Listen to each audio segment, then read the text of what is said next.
이 영상은 Introduction to the Theory of Computation 교재의 내용을 간단하게 요약한 강의입니다. 5강의 주제는 Decidable Language와 Universal Turing Machine입니다.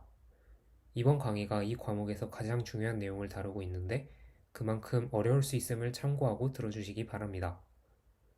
우리가 처음부터 기계들을 이용해서 풀었던 문제는 입력을 yes 또는 no로 분류하는 decision problem이었습니다.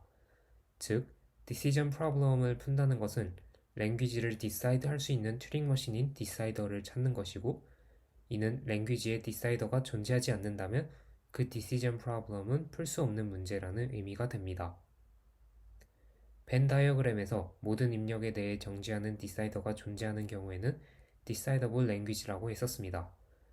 decidable 바깥에 있는 랭귀지는 모두 decider가 존재하지 않는 언어로 undecidable language라고 하고, 그 중에서 튜링 머신이 인식하는 언어만 튜링 recognizable language라고 합니다. undecidable language 중에는 튜링 머신이 인식하지 못하는 언어도 존재합니다. 이번 강의에서는 어떤 언어가 decidable인지 undecidable인지를 판단하는 것을 중심으로 다루게 됩니다. 지금까지 배웠던 세 가지 기계들은 튜플 형태의 문자열로 그 기계의 설계도를 작성할 수 있는데, 그 설계도를 다른 기계의 인풋으로 넣어서 기계 내에서 다른 기계를 동작하게 시뮬레이션 하는 것도 가능합니다. 예를 들어 ADFA라는 랭귀지는 세상에 존재하는 모든 DFA의 설계도와 그 DFA가 accept하는 모든 문자열들의 쌍을 모은 집합입니다. 집합 기호 내에 꺽쇠 B, W, 꺽쇠라고 되어 있는 것은 B의 설계도와 입력 W를 합쳐서 하나의 문자열로 넣겠다는 뜻입니다. DFA가 무엇이었는지 복습해 봅시다. 다음 그림처럼 W를 입력으로 받아 유한한 상태들을 이용해 문자열의 끝을 읽으면 accept state에 도착했는지 여부를 확인하는 기계였죠. 그럼 이 ADFA를 recognize 하는 튜링 머신을 어떻게 만들 수 있을까요? 다음 그림과 같이 DFA 설계도와 문자열 W를 입력으로 받아서 DFA를 시뮬레이션하는 튜링 머신 TM-DFA를 만들 수 있습니다. DFA 내에서 accept를 출력하면 TM-DFA도 accept state에 도달하고, DFA가 accept를 출력하지 않으면 TM-DFA도 reject state에 도달합니다. 이렇게 ADFA를 recognize 하는 TM-DFA를 존재하므로 ADFA는 Turing recognizable입니다. 그리고 DFA는 무한루프가 존재하지 않고 항상 정지하므로 TM-DFA는 ADFA의 decider라고 볼 수 있습니다. 따라서 ADFA는 벤 다이어그램에서 파란색 경계 내부에 있는 Decidable Language라고 볼 수 있습니다. 이번에는 ATM이라는 랭귀지를 보겠습니다. 이 랭귀지는 세상에 존재하는 모든 튜링 머신의 설계도와 그 튜링 머신이 accept하는 모든 문자열들을 모은 집합입니다. 이번에도 ATM을 recognize 하는 튜링 머신을 살펴봅시다. 다음 그림과 같이 튜링 머신의 설계도와 문자열 W를 입력으로 받아서 튜링 머신을 시뮬레이션하는 튜링 머신을 만들 수 있습니다. 이때 이런 튜링 머신을 유니버설 튜링 머신이라고 부르고 이 기계를 U라고 지칭합니다. ATM을 recognize 하는 튜링 머신 U가 존재하므로 ATM은 튜링 recognizable입니다. 하지만 만약 입력 W를 넣고 튜링 머신 M을 시뮬레이션 하다가 무한 루프에 빠지게 될 수 있으므로 U라는 기계는 ATM의 decider가 될 수는 없습니다.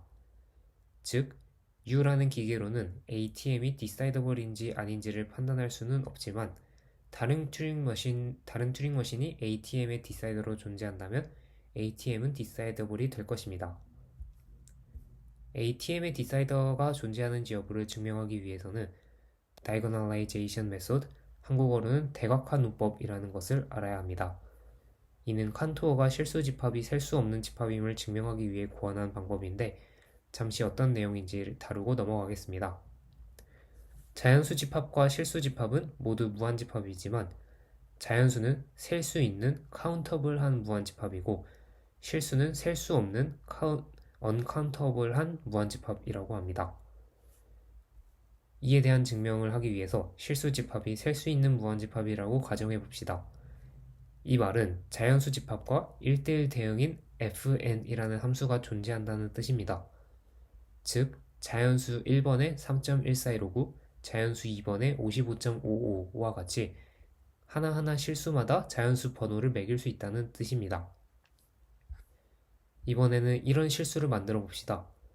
첫 번째 자릿수는 F1의 첫 번째 자리에 있는 수와 다른 수, 두 번째 자릿수는 F2의 두 번째 자리에 있는 수와 다른 수를 써서 모든 Fn의 n번째 자릿수와 다르도록 만든 실수입니다. 이 오른쪽에 있는 실수는 왼쪽 표에서 어떤 자연수에도 대응되지 않는 실수이기 때문에 Fn이라는 대응 자체가 모순이 발생합니다. 따라서 실수 집합이 셀 수 있다는 가정이 틀렸다는 이야기가 됩니다. 이렇게 각 자릿수와 다르게 대각선을 따라서 모순을 만드는 과정을 대각화 논법이라고 합니다. 이제 이와 유사한 과정을 통해서 ATM의 디사이더블을 판단하는 문제에도 적용해 봅시다. 다음과 같이 ATM의 디사이더가 존재한다고 가정해 봅시다. 그 디사이더는 튜링머신 H라고 부르는데 H는 튜링머신의 설계도 M과 문자열 W를 입력으로 받아서 M이 W를 accept하는 경우에는 accept를 출력하고 M이 W를 accept하지 않는다면 reject를 출력하는 기계입니다. M이 W를 accept하지 않는다는 것은 튜링머신 M이 reject를 출력했거나 무한루프에 빠졌거나 둘 중 하나의 경우가 되겠죠. 이 표는 대각화 논법을 사용하기 위해 H의 모든 입력에 대한 결과를 나타낸 표입니다. 예를 들어 튜링머신 M1의 설계도를 넣었을 때는 accept를 하고 M2의 설계도를 넣었을 때는 reject 한다는 뜻입니다. 이제 다음과 같이 생긴 튜링머신 D를 만들어 봅시다. D는 입력으로 튜링머신 M의 설계도만을 넣고 H를 내부에서 시뮬레이션 합니다. 이때 H의 입력은 튜링머신 M과 M의 설계도를 입력으로 넣습니다. 이때 D에서 출력되는 결과는 H에서 출력되는 결과와 반대로 나오게 만듭니다. 그럼 이제 이 튜링머신 D의 입력으로 자기 자신의 설계도를 입력으로 넣으면 어떤 결과가 나올까요? D가 accept를 하는 경우와 reject를 하는 경우 H가 어떤 동작을 했는지를 생각해 봅시다.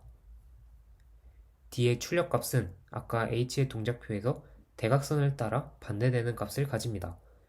예를 들어 M1에 M1 설계도를 넣으면 반대로 reject가 되고 M2에 M2의 설계도를 넣으면 반대로 또 reject가 됩니다. 대각선을 따라서 쭉 가다가 D의 설계도를 넣은 경우에는 자기 자신의 결과값에 반대되는 값이 출력되어야 합니다. 이는 어떤 값도 될 수 없기 때문에 모순이 발생하게 됩니다. 이를 그림을 통해서 다시 한 번 더 보여드리겠습니다.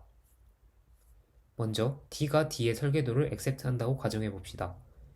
이 경우 decider인 H는 D와 D의 설계도를 넣었을 때 accept를 출력할 것이고 D는 H의 결과와 반대로 동작해 reject를 출력합니다. 즉, 가정과 결론에 모순이 발생합니다. 이번에는 D가 D의 설계도를 reject한다고 가정해 봅시다. 이 경우 decider인 H는 D와 D의 설계도를 넣었을 때 reject를 출력할 것이고 D는 H의 결과와 반대로 동작해 accept를 출력합니다. 이번에도 가정과 결론에 모순이 발생합니다. 즉, D의 어떤 결과에서도 논리적인 모순이 발생하기 때문에 처음에 ATM의 디사이더가 존재한다는 가정이 틀린 가정이었습니다. ATM의 디사이더가 존재하지 않는다는 것은 ATM이 디사이더블 랭귀지가 아니라는 뜻입니다. 결과적으로 ATM이라는 랭귀지는 Turing Recognizable Language이지만 Undecidable Language입니다. 즉, 벤 다이어그램에서 보면 Decidable보다는 바깥이긴 하지만 Turing Recognizable 안에는 속하는 랭귀지입니다. Undecidable Language에는 Turing Recognizable 바깥에 있는 랭귀지, 즉 튜링 머신이 인식하지 못하는 랭귀지도 존재합니다. 튜링 머신의 개수는 자연수 집합의 개수와 같아서 셀 수 있는 무한한 집합인 반면에 랭귀지의 개수는 실수 집합의 개수와 같기 때문에 셀 수 없는 무한한 집합입니다. 전체 실수 중에서 유리수의 수는 매우 적게 분포하는 것처럼 전체 랭귀지 중에서 튜링 인식 언어의 수는 매우 적은 편입니다. 이에 대한 증명도 대각선 논법을 사용해서 가능하지만 이 강의에서는 생략하도록 하겠습니다.